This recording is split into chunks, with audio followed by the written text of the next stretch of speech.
Okay. Yes, I'm aware my keyframe rate is too low. Am I on? I do believe I'm on. Hello, I seem to have somebody watching me, so while we're here waiting for a minute, see if anybody else joins us, I just want to double check that you're hearing me okay, because I'm always a little bit worried that whatever microphone setup I've chosen this time isn't going to work. So if you can hear me, I would love to see a hello in the comments.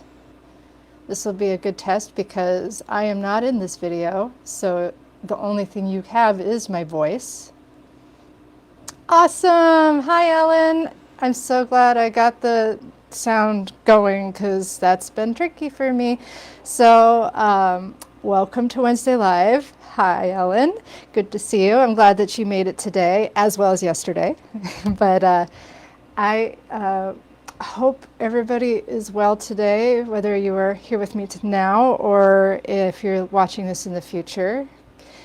Future watchers, today is maybe a challenging day, the day after elections. So I don't know about you. I wasn't feeling particularly rainbowy and creative this day, so I struggled a little bit to come up with what I would demo with you today. So I was digging through my fridge, seeing what dyes I had available, and I realized that I have a couple batches of paints that I haven't been using and have been sitting in my fridge for a while, and I need to use them up. And I'm not going to be painting them on yarn because I have either I'm out of yarn to paint, or I have enough inventory of this color that I don't need to paint it right now. And so I found these jars from painting my unicorn colorway, which is a purple, a pink, and a blue. And I'm going to use them up in one of my cocktail colors. So I do a lot of immersion dyeing in my studio as well as painting. Immersion dyeing is a different process than painting. So I'm going to give you a little bit of a sneak peek into how I do immersion dyeing. It'll give you some details. I'm not going to give you the exact recipe because it does require math and a lot more note taking, but for just using up paints, it's a great way to use it up on some extra skeins of yarn. The color that will come out of one of these will, because they are made of a colorway, inherently they tend to work well with that colorway. Depending on how much dye you have left over, the color might come out lighter, it might come out darker. There's a lot of variable at play, but you can still enjoy some fun, colorful yarn while using up something you have without wasting it and throwing it down the sink. So I'm going to walk you through my really digitally enhanced recipe over here that I wrote about an hour ago. The first step always is to know how much yarn you're dyeing. Know your weight of goods. Always, when it comes to immersion dyeing, know it, weigh it before you get it wet. You need to know how much yarn you're putting in your bath.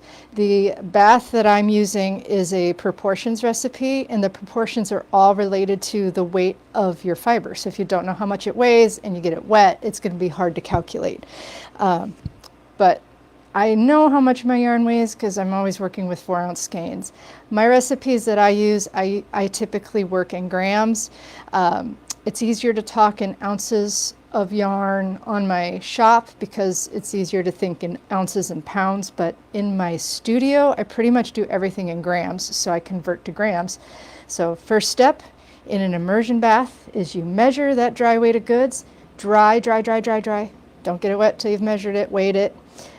So I have 4 skeins that I'm going to dye today in 5/2 Tencel, and they weigh 4 ounces each. So I'm using 16 ounces of yarn, and that's a pound. 16 ounces is a pound, and that's roughly 453 grams. I've never found this recipe to be so exact that if you're a gram above or below, rounding things up and down isn't going to be a problem as long as you're consistent.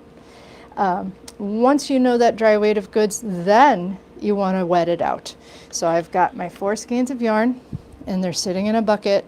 I've zip tied 2 and 2 together so that I have something to grab when it's floating around in this bucket. It gets kind of hard to grab yarn that's floating around. It's easier if you have a zip tie that you can grab it from so you can pull it up and move it around without it getting all tangled up. So I'm going to set that aside a little bit.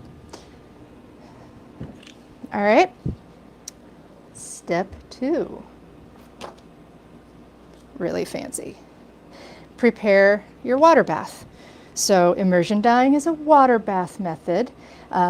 What I do is use that dry weight of goods measurement and I multiply that by 20 times whatever your weight of goods is. In my case, it's 453 grams.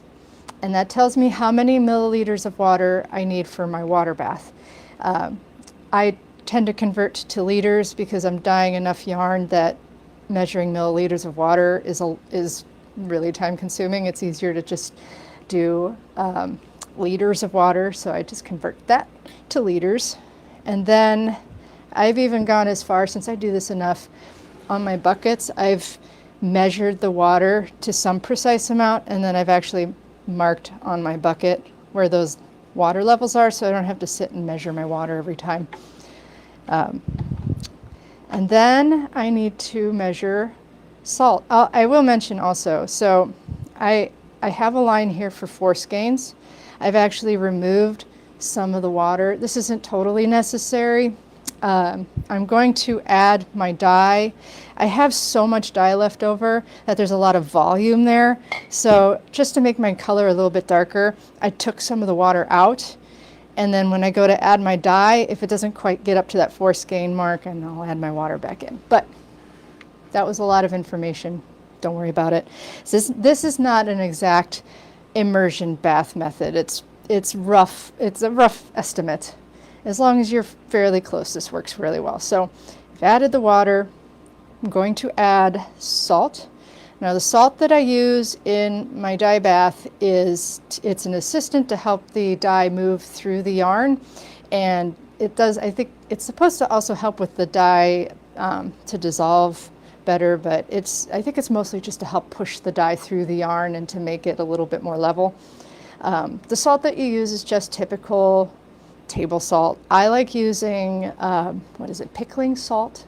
Pickling salt doesn't have any iodine added to it. I don't know if iodine is a bad thing or a good thing. There's often fillers to, like silicone dioxide to prevent caking. And I feel like that just is an additive that increases the volume of the salt without actually being salt. So I try to get pure salt when I can. Pickling salt is pure salt.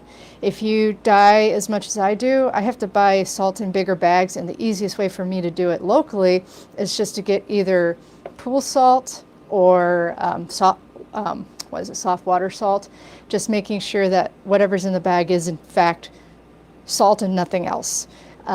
This pool salt that I'm using, the Diamond Crystal, is, as far as it says, it's natural, additive free, totally salt. The back of the bag says nothing about it having anything else in it but salt. The only difference is it's a little bit, I don't know if you can see that, it's a little bit coarser than table salt, so it just takes a little bit longer to dissolve. And it might be not quite as pure as table salt, but it's pure enough. So that giant bag was, I don't know, $5, and it's 40 or 50 pounds of salt, so it's cheaper for me. So I have, my measurement for salt is half of the dry weight of goods. So I take that 453 grams, I divided it by 2. I round it up to 227, and then I get roughly that on my scale. So I've pre-measured that, pre-weighed that. I'm going to pour that into my dye bath here, and then I'm going to dissolve it. Just going to take a second.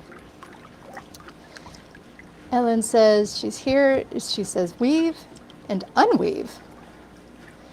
Uh-oh.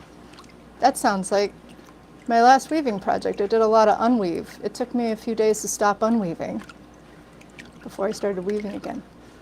Yeah. So this salt takes a little bit of time to dissolve. If you're watching this in the future, you can just fast forward through my hand, circling in the salty water.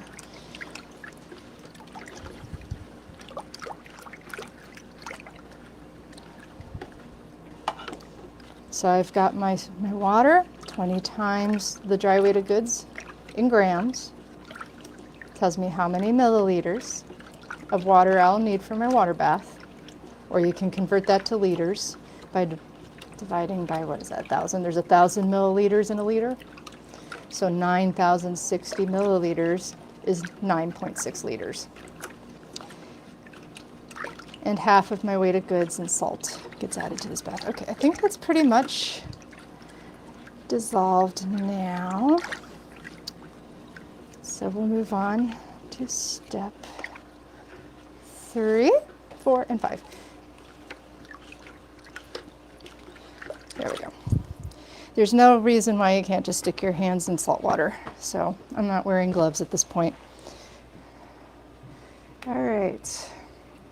Although now I have wet hands, it's going to be really hard to open jars. I might need to put a glove on just so I can open this jar. All right, so now I'm going to add the dye. So in my studio, I actually have a whole Excel spreadsheet to help me calculate exactly how much dye I need to add to a dye bath to produce a particular value of a particular color.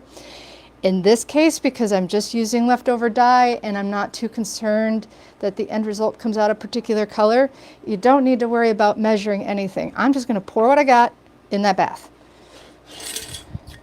and I will get a color. So we're going to add, this is the beautiful blue from my unicorn colorway, and it goes.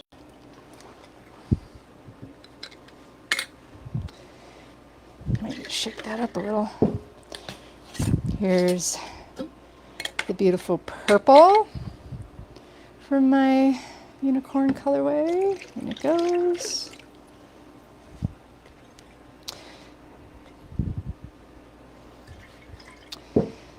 And there's that beautiful pink color from unicorn.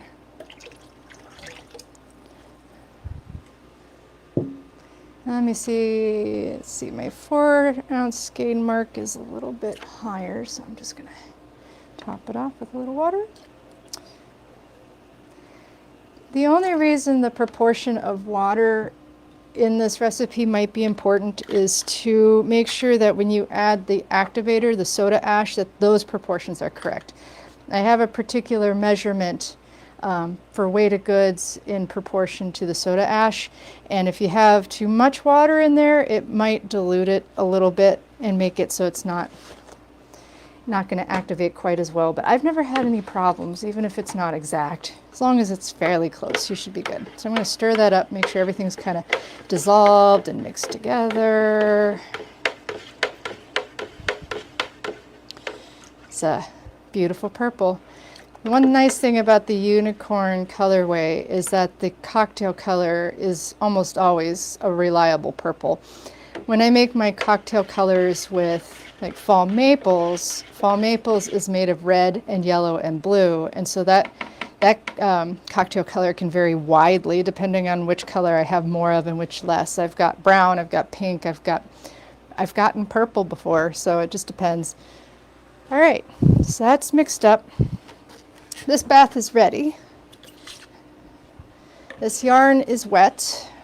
If you're using cotton yarn, you might need to let that cotton soak for a little while before it's thoroughly wetted out, but the Tencel wets out pretty quick. So I'm gonna squeeze the excess water out of my yarn and drop it in there. So there's one set. Got another one coming.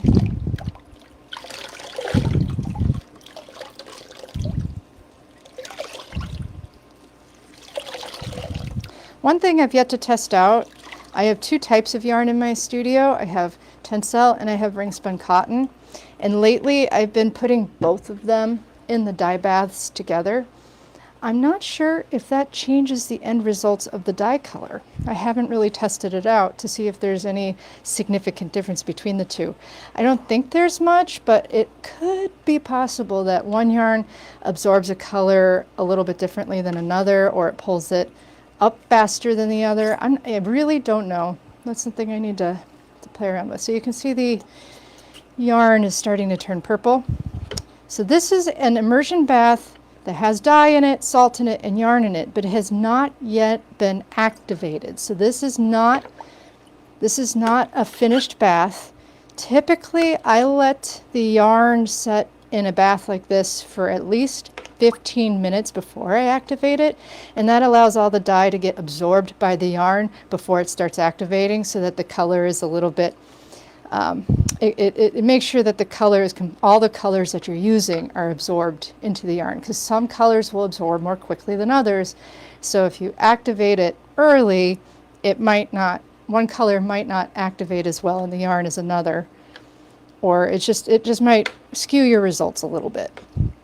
I've actually learned quite a bit about immersion dyeing because of my children. When I was in school, I was under the impression that these dyes were typically exhausted after activation within an hour, and that is not true. Now that I have a preschool schedule, a lot of times I'll leave things in the studio to soak overnight, whereas in the beginning I used to let things sit for an hour or two and then I'd take them out and wash them. And my yarn result, the colors I was getting, changed drastically when I started leaving things in the pot overnight. So it's something to keep in mind. You can change the color depending on how long you leave it in the dye bath after you activate it. You can also change how much or little modeling goes on. If you want your yarn to have a lot of texture and modeling, you don't need to stir it. You don't need to stir it at all if you don't want to. You can stir it a little bit. If you want it to be the smoothest, most even color, you want to keep it moving in the dye bath, maybe until you activate, and then after you activate for a good 10 or 15 minutes. The more you move it, the smoother the color end result will be. Typically, I will stir for a couple of minutes and then I'll just let it sit there. So I'm okay with a little bit of modeling in my yarn. I figure it's hand-dyed yarn. It doesn't need to look like commercially produced color, and the colors are even enough to make me happy. Cotton maybe requires a little bit more stirring. If you want to remove that modeling, then Tencel doesn't require quite as much stirring. So while that just sits in that dye bath, absorbs the color, and you can even see it starting to get darker even as it's sitting there and as I'm talking to you. See, Judy asks, is it ever a problem to add too much soda ash? As far as I know, it is not. I've not had any effect on my yarn for having left it, say, in a soda soak bucket for weeks. I've been following this recipe for a long time, so I've never added more soda ash than what I'm used to, so I'm not sure I've tested that out. I don't think it's a problem, but I don't know, because the soda ash creates a certain pH environment, so I don't know what happens if the pH gets too high, if that has any effect. It would be something to experiment with. But that's what my proportion is it creates a particular pH in the water. Maybe, I don't even know, I think maybe around 10 or 10.5, pretty high pH. But I am going to go ahead and start getting the soda ash ready. So I've added the dye, I've added the yarn, I've stirred, and I'm going to let it sit in the dye bath. I'm not going to let it sit for a whole 15 minutes or we're going to be here a while. I am going to go ahead and dissolve and add my activator. So the soda ash is a little bit difficult to dissolve in cooler water. I like to dissolve it in really, really hot or boiling water from a kettle. That way I use as little as water as possible so that I don't dilute it so much that it dilutes my soda ash when I pour it in. Soda ash, of course, is the same as I'm using every time. I'm just using the good old super washing soda. And I keep my salt and my soda ash in old infant formula containers, which, why not? So I'm going to measure out. So I've decided that 9% of my weight of goods, or 0.09 of 453 grams, is rounding up 41 grams of soda ash. As long as I get close to 41, I should be good. I don't think 1 gram above or below changes that much. I've never had a problem. Let's see. So I've got my scale set to grams. I've got a cup on here. It's been tared out, so it says 0. I'm going to add some soda ash. I'm not measuring by the spoonful. I just happen to have a tablespoon in there, so I got 39 grams. 40, 42, 41, 42. That's pretty close. There we go. So 41 grams of soda ash. I am going to get some boiling water off the stove real quick. Oh, I left that on too long. It was running out of water.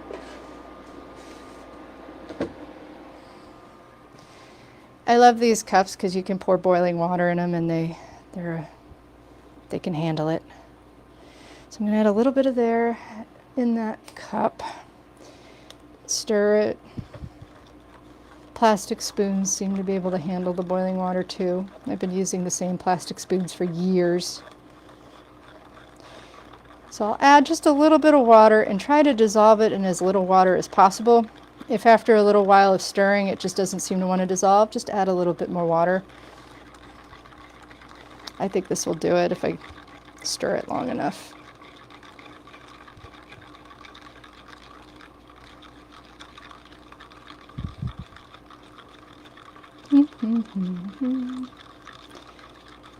This magic kitchen isn't that fast. Let's see, how are we doing? Maybe I'll add just a little bit more. Room got a little bit quieter. The fan on my stove is now off.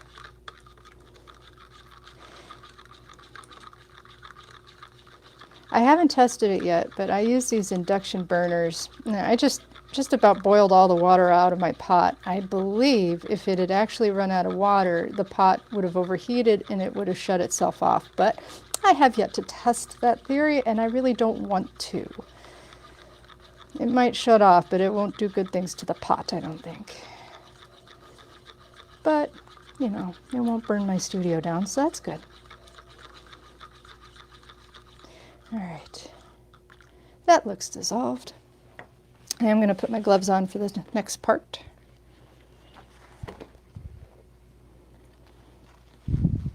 All right, so the final step is I'm going to put this activator, I'm going to add it to the bath. I'm going to stir and or let it sit for at least 1 hour up to overnight. Like I mentioned before, overnight will get you your deepest, darkest color, but after about an hour, there should be enough activation that you will get something. If all you want is just something, but if you really want to use up that dye and exhaust it as much as you can, I think overnight is best. Especially, I find with the blues or anything with turquoise tends to need to sit longer.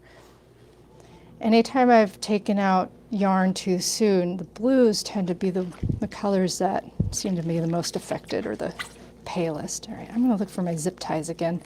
I'm going to try to straighten this out a little bit. I'm talking and I'm not paying much attention to how my yarn is doing in here. But the zip ties give you access to the skeins so that you can straighten them back out. At least you should be able to. Sometimes that little tail gets caught on the yarn. I haven't found anything else that works better than zip ties. I bet you there's something out there, but this is the quickest and easiest way I've found, except when it gets a little bit tangled on the tail. I've tried binder clips, but binder clips have, or those round rings, but they have, those little clips tend to get caught on yarn and stuck on them, and it's not helpful. There we go. So that gives me a way to straighten it out. So what I'm going to do, just to make sure this whole bath activates at the same time, I'm going to kind of lift the yarn, sorry, that's my head, lift the yarn out of the way, pour the activator into the bath, and then I'm just going to stir it in there. Sometimes when you add the activator, the color will actually shift in the dye bath a little bit. The pH increasing will change the way the dye looks. And then I'm just going to stir it around with my gloves. Again, the more you stir it, the more even the color. The less you stir it, the more mottled it'll be. So it's totally up to you how you want to do this part. But that's it. That's how I use up leftover paints in my studio to create cocktail colors in my shop. And that way all of that dye gets used up for something. In this case, it'll be a beautiful dark purple yarn, which, you know, dark purple is a great color to have, especially with the bright, vibrant colors. This would actually look really good with the unicorn colorway.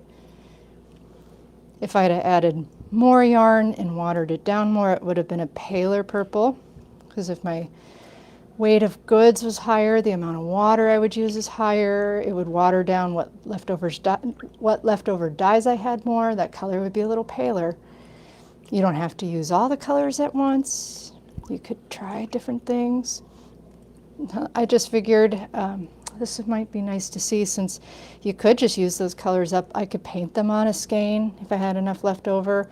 I could do some of those techniques I showed in my previous lives. Have I tried Zephyr? What is in Zephyr? Is there wool in Zephyr? Is it wool and silk? Can you remind me? Is it? Yeah. It would work. I think it might be harsh on the wool. It would dye the wool. Now, I have read that, and I think maybe Dharma has a tutorial, or is it Dharma or Pro Chemical? They have a tutorial on using MX dyes with acid instead of soda ash. I have absolutely no idea what happens if you do that, because silk can handle high pH, and it can also handle low pH. So I like using acid dyes on silk more than MX dyes, even though MX dyes do work on silk. I find the results tend to be a little bit less reliable on silk. Like if I expect one color, I get something else. And they tend to be a little bit more subdued on silk, whereas with acid dyes, you can get very vibrant results. I think with Zephyr, acid dyes would be the way to go. You could try it though. I just, when you were done with your dye bath, you would want to neutralize it really, your yarn really well with some vinegar. And I don't know what else you would do to soften the wool after that, but I think it might be rough on it. Yeah, I think it was Dharma that had something on it, but I have no idea what happens. All right, well, I'm just gonna let that sit there until probably the next time I'm in my studio. Like I said, I've left dye in an immersion bath like this for a week, and it has not hurt the yarn. It's a fairly high pH, but the yarn doesn't mind that. So I usually, what I'll do is I'll let this sit in here, and then the next time I drop my kiddo off at preschool on Friday, I'll come in and then I'll start the washing out process on this yarn. So we'll see what the end results are. You can kind of tell, you know, it's going to be a purple in this case, but it'll be interesting to see how dark it comes out in the end and how pink or how blue it ends up looking once you wash it out, because it can be kind of hard to tell in the dye bath. So hopefully that's interesting to you in doing immersion. I know that I've had a couple of questions about creating immersion baths. It's just a different process, and I can put my recipe up online if you'd like. My recipe actually originally came from years ago, Kim Eichler-Messmer, who is a quilting artist and dyer. This is the recipe she gave out to the students at Kansas City Art Institute. So I've been using the same recipe since 2010, I think. So it's worked for me, at least it has so far. So if you have any questions, thank you for watching. But if you have any questions about this process or anything else, you know, put it in the comments below anytime. But Ellen and who else was here earlier? Judy, I'm sorry, Judy. Ellen and Judy, thank you for stopping in and watching with me. But yeah, thank you for stopping in, and I will talk again soon.